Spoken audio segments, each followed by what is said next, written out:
পাবে সেটা show stopper. কিন্তু আগে আমি জাল ডিজাইন দেখিয়ে নেবো সবকটা কালার। ফার্স্ট কালার যেটা দেখাচ্ছি রেড কালার, এটা বিয়ের বেনারসির মতন করেও যদি তুমি পড়তে চাও সেটাও পারবে। রিসেপশনের দিন পড়তে চাইলে আরামসে পড়তে পারো, রিসেপশনের দিন থেকে আরামসে পড়তে পারো, বিকজ পুরোটা জাল কাজ, খুব সুন্দর লাগবে। First colour red colour, price only and only 4,000 টাকা, free shipping all over India.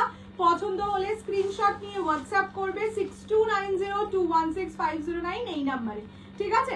Blouse piece দেখিয়ে দিচ্ছি, দাঁড়াও এক সেকেন্ড। এই যে এইটা যাবে ব্লাউজের পিস, প্রাইস 4,000 অনলি। এটা নিজের রিসেপশনের জন্য নিতে পারো, এতটাই সুন্দর শাড়ি। ক্রেপ আমি বলি না নিজের বিয়ে রিসেপশন, বাট এটা আরামসে রিসেপশনে পড়তে পারো, রিসেপশনে পড়তে পারো। Red colour. এবার আমি একটা জিনিস তোমাদের দেখিয়ে দিই, কালার গুলো না খুব ক্লোজ,